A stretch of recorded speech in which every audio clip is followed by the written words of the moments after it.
Salut tout le monde, bienvenue dans cette nouvelle vidéo. Aujourd'hui, c'est l'heure de vous faire mon top 10 romans graphiques / BD, en tout cas en un seul tome, que j'ai préféré lire cette année. Et je peux vous dire qu'il y a de tout. Allez, c'est parti. On commence tout de suite avec un peu de jeunesse, avec Félix et la maison qui marchait la nuit de Sophie Bédard. On est aux éditions La Ville Brûle. Félix, elle a une maison pas comme les autres, puisque celle-ci se déplace la nuit. Donc, tous les matins, elle peut se réveiller en ville ou encore au sommet d'une montagne. Vous allez me dire, pourquoi est-ce que cette maison, elle a la bougeotte? Et surtout, où est-ce qu'elle veut aller en réalité? Et ben, Félix, elle va avoir des réponses quand elle va faire la rencontre de personnages très atypiques, très loufoques, qui vont même devenir ses colocataires. Ces personnages, ils sont très particuliers, mais très à l'écoute. Ils ont chacun leur petit caractère, donc ça va mettre un peu d'ambiance dans cette maison solitaire où il y avait que Félix à l'intérieur, qui n'était pas forcément au max de sa life. Et en réalité, cette BD, elle évoque avec finesse un thème quand même assez intéressant et assez dur, qui est la dépression. Et surtout, ce très beau symbole de l'amitié. Côté dessin, le trait, il est bien rond, je sais pas, c'est presque réconfortant, avec beaucoup de touches d'humour, c'est coloré, ça reste assez simple, mais ça fait très très bien le travail. C'est vraiment genre, voilà, parler de la dépression, mais en douceur, en finesse et avec beaucoup de tendresse. Donc en somme, c'est une BD pour petits comme pour les plus grands, qui aborde un thème mature avec de l'humour, et franchement, ça vaut vraiment le coup de le découvrir. En 9e position, on passe à du plus sérieux, avec Lévi Charlie de Kit Toussaint, illustré par Guarino. On est aux éditions Dupuis, dans ce très très grand format. On y suit Charlie, qui travaille pour Recycle Éternel. Cette entreprise, son slogan, c'est « Vous mourrez, nous recyclons ». Ça a le mérite d'être clair, en tout cas si ça ne l'est pas. Vous allez suivre Charlie, qui passe ses journées à travailler donc pour cette entreprise très particulière. Et tout simplement, il décroche au téléphone et va demander à des familles qui ont perdu des proches, tout simplement, vous voulez recycler votre défunt en quoi? Donc ça peut être en kit de pêche, en arbre, en plante, en veux-tu, en voilà. Jusqu'au jour où il reçoit le coup de téléphone d'un enfant qui lui demande « C'est bien beau tout ça, mais où est-ce qu'elle est, l'âme de sa maman ?» Et là, en fait, ça lui pose un peu une colle parce que il se rend compte que même Charlie, il sait pas où est-ce qu'elles vont les âmes. Charlie va alors se lancer dans une enquête entre l'amour et la mort.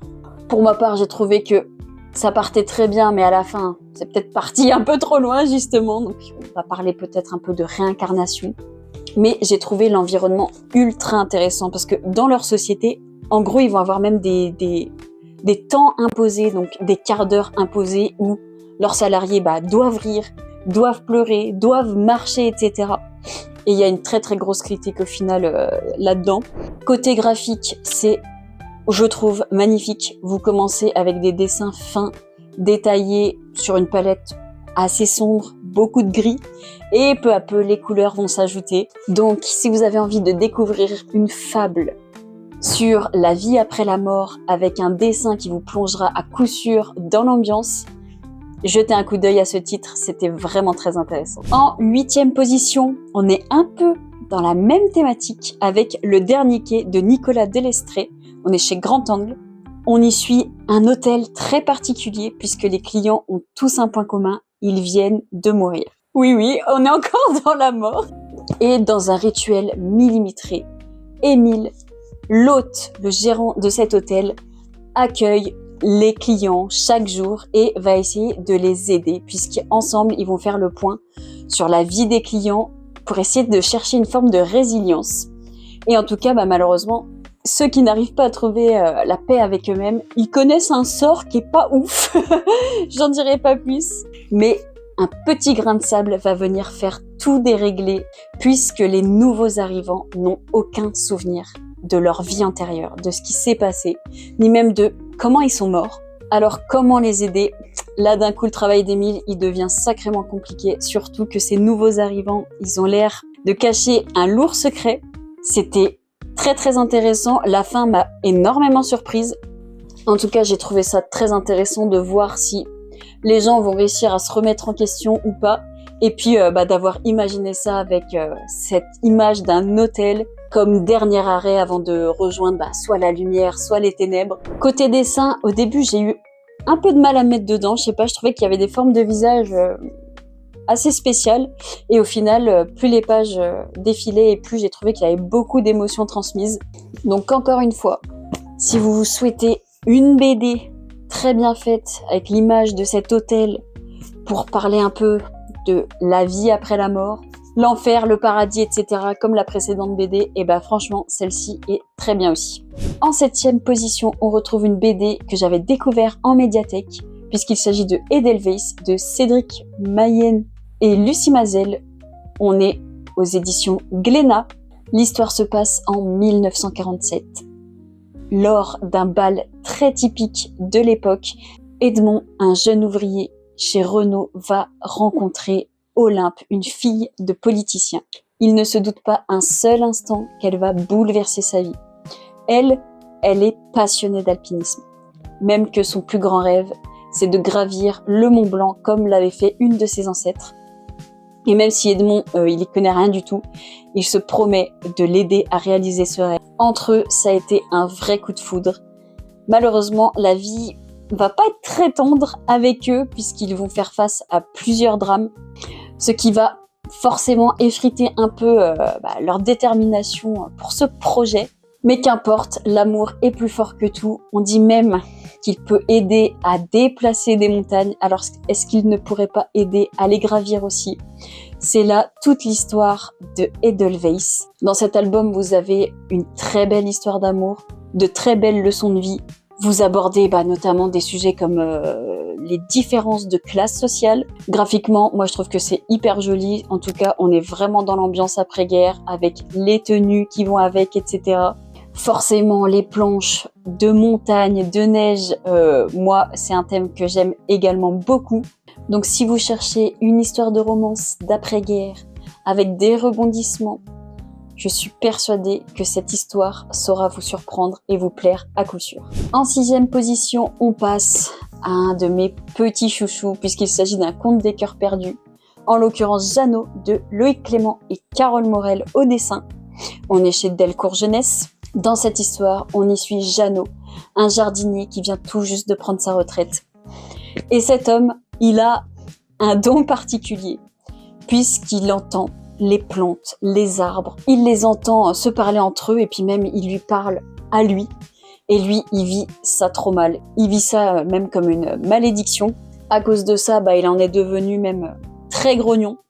Et sa vie va un peu changer quand il fait la rencontre de Josette et son chien Chaussette sur un banc comme ça dans un parc. Très mauvais départ entre eux, voilà, mais bon, ça va un peu évoluer. Puis au fil des pages, on comprendra que Jeannot, il cache un lourd secret qui l'empêche pas mal d'avancer. Je n'en dis pas plus parce que c'est très court, c'est très intense, c'est poétique, mais c'est diablement efficace. Le tout est sublimé par un dessin tendre, vivant, qui vous feront parfaitement ressentir les émotions des personnages. Donc pour moi, c'est vraiment un conte des cœurs perdus à découvrir absolument. On passe à la 5e position et une très très grosse surprise pour moi, avec Interlude de Céline Pieters et Célia Ducaju. On est chez Dargaud. Et là, vraiment, je l'avais pas du tout vu venir, mais qu'est-ce que j'ai aimé cette BD. Au cœur de l'hiver 1944, des soldats américains survivent très difficilement dans le froid et un jour, ils voient parachuter une étrange cargaison, donc ils se disent des munitions, du ravitaillement. Et non, en fait, en réalité, il s'agit d'un piano qui leur a été envoyé sur le front, sur le champ de bataille. La musique va alors leur permettre de réchauffer leur cœur au milieu de cette horreur. Malheureusement, quand des blindés nazis menacent d'arriver, ils sont contraints de quitter leur campement et de laisser derrière eux tout ce qui n'est pas essentiel. Malgré les ordres, il y a 3 soldats qui vont refuser d'abandonner leur piano. Ils vont donc avoir 2 jours pour le transporter et rejoindre la troupe. C'est librement inspiré d'une histoire vraie, l'histoire de ces 2436 pianos qui furent envoyés sur les champs de bataille lors de la Seconde Guerre mondiale. J'ai adoré ma lecture. Les couleurs sont froides, très teintées de bleu, blanc. Et puis, dès que les premières notes de musique retentissent, tout de suite, les couleurs deviennent plus chaleureuses, plus chaudes, rouge, orange, etc. C'est extrêmement bien fait. En bonus, à la fin, vous avez des articles, des images d'archives sur ces entreprises qui ont créé ces pianos aux couleurs, des tenues, des soldats, etc. Malgré l'interdiction de la loi, donc c'est hyper intéressant. Et en plus, c'est une fin qui va vous surprendre et qui va vous marquer. En tout cas, moi, elle me reste beaucoup en tête. Encore un récit historique de qualité où se mêlent survie et amour de la musique. Franchement, foncez. Pour cette 4e position, au pied du podium, retrouvons un peu de jeunesse avec Le Cœur en braille de Joris Chamblin, Pascal Ruté et Anne-Lise Nalin au dessin. On est aux éditions d'Argo. Ici, on y suit Victor, qui est pas forcément un élève modèle. L'école, il aime pas trop ça. Lui, ce qu'il préfère, c'est écouter les Rolling Stones ou parler de mécanique avec son drôle de père. Mais lors d'un contrôle de maths, quand il fait la rencontre de Marie-Josée, sa vie bascule et tout son univers implose. Cette violoncelliste de talent va alors lui demander de l'aide et surtout de garder un secret. Dès lors, une amitié étrange va naître entre ces deux ados que tout oppose. Mais est-ce qu'ils vont parvenir à conserver leur secret jusqu'au bout de leur but? Pour moi, cette BD, c'est une pépite. Graphiquement, c'est magnifique. Les personnages, ils sont super attachants. Et en plus, vous avez quand même des thèmes très matures qui sont abordés. Je m'y attendais pas du tout. En bref, c'est une BD pour ados comme pour adultes, tant la relation de ces deux personnages est trop belle à voir. Avant de te dévoiler le podium, n'hésite pas à t'abonner, à liker, à partager même si tu en as envie. Et surtout à me faire ton propre top 10 BD en commentaire. Tout ça, c'est les meilleures façons de soutenir la chaîne, donc merci à tous. En 3e position, il s'agit d'un recueil d'histoires courtes avec Passeur d'âme de Golo Zhao aux éditions Kamburaki, si je dis bien. Ici, Golo Zhao nous emmène à la rencontre de plusieurs personnages très attachants dans une Chine contemporaine. Par exemple, la première histoire, on va faire la connaissance d'une jeune fille qui a miraculeusement survécu à 2 accidents. Mais ce qui relie toutes ces histoires entre elles, c'est le personnage du guide. Ce guide qui va aider les morts comme les vivants, et j'ai trouvé que c'était très bien fait, très bien exploité. On en tire de très belles leçons de vie, on y aborde notamment l'amitié, les sacrifices, les rêves, ou encore l'importance de l'enfance. Côté dessin, les couleurs pastel comme ça, elles sont à la fois réconfortantes et mélancoliques. Je sais pas comment dire, c'est un mélange très étrange. En plus, les visages, il y a beaucoup d'expressions dans les yeux et tout. Enfin, moi, j'adore le trait de Golo Zhao. Et je trouve que la mise en lumière des planches dans ce titre, elle est maîtrisée du début à la fin. J'ai aimé toutes les histoires à l'intérieur. C'est même un des meilleurs recueils d'histoires courtes que j'ai lu. Donc rien que pour ça, je vous le conseille. En top 2, et encore maintenant, je me demande pourquoi je l'ai pas mis en première position. Mais je sais pourquoi. C'est parce qu'il fait très mal. Il s'agit de Oscar et la Dame Rose. Donc, c'est une adaptation d'un roman d'Éric Emmanuel Schmitt. Et ça a été fait par Vincent Zabu et illustré par Valérie Vernet. On est chez Albin Michel. Dans cette histoire, on retrouve Mamie Rose, un soir d'été, qui relit les lettres qu'Oscar écrivait à Dieu. Oscar, c'est un enfant malade. C'est à cet instant d'ailleurs que Oscar rejoint Mamie Rose. Et ensemble, ils vont refaire le tour des souvenirs liés à ces lettres. Dans ces lettres, Oscar il y exprime sa colère face à l'injustice de cette maladie, ou encore face à ses parents qui n'ont plus du tout le même regard qu'avant sur lui. Il y parle également d'autres enfants malades, et notamment d'une petite fille qui va lui faire découvrir ses premiers sentiments amoureux.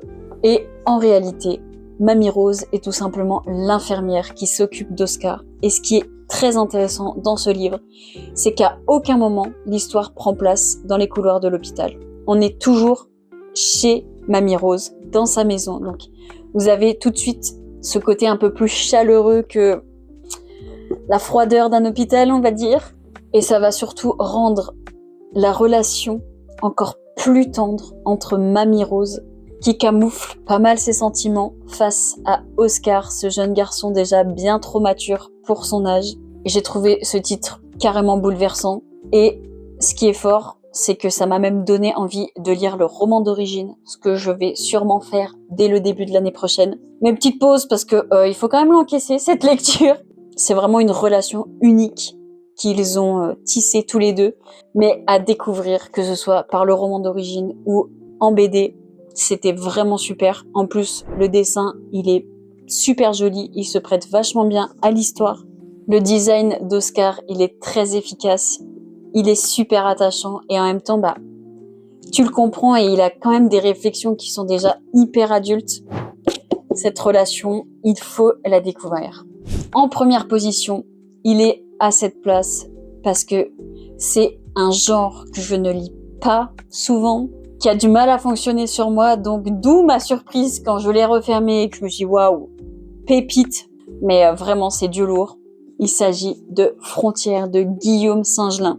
Chez le label 619, c'est un récit SF puisque quand la Terre suffoque à force de lui avoir pris ses dernières ressources, eh bien l'humanité est contrainte de se tourner vers l'espace. Et dans cette nouvelle ruée vers l'or, on a 3 personnages qui vont s'entremêler, à commencer par Jisoo, une scientifique passionnée de l'inconnu, qui va malheureusement voir son projet être volé à de mauvaises fins, puisque elle, c'était vraiment pour connaître les origines du monde, et ça va être détourné plutôt pour chercher les ressources les plus rares.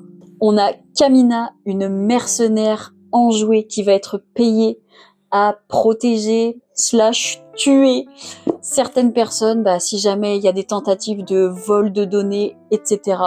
Et enfin, on a Alex, un mineur, on va dire, c'est comme s'il travaillait à l'usine, qui lui n'a jamais connu la Terre. Et les problèmes démarrent quand Jisoo, qui s'est un peu fait reléguer professionnellement parlant, va se retrouver dans la même station qu'Alex. Elle va donc le rencontrer. Elle est carrément aigrie, elle déteste le système capitaliste.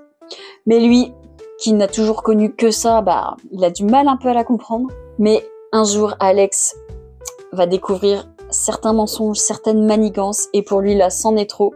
Et puis lui, d'ailleurs, qui a toujours été enfermé dans cette station, il en peut plus, il a des envies de liberté. Tous les deux s'échappent alors vers de nouvelles contrées, en provoquant pas mal de problèmes.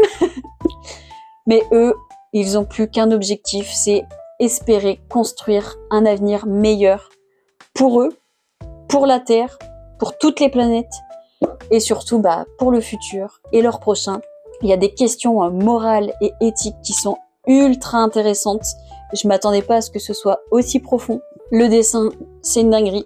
J'ai jamais vu un dessin aussi détaillé. Pourtant, entre toutes les machines, etc., dans l'espace, en veux-tu, en voilà. C'est très précis, très fin. Et puis, il y a un chara-design qui, moi, me plaît beaucoup. Vous commencez à le savoir, je pense, maintenant. Ces petites têtes un peu mignonnes, ces personnages un peu réduits. Enfin, je sais pas, il y a tout ce mélange, il a trop bien fonctionné. J'ai adoré ma lecture, je l'ai dévoré en une seule fois. Je trouve que les 3 personnages centraux, ils sont hyper intéressants.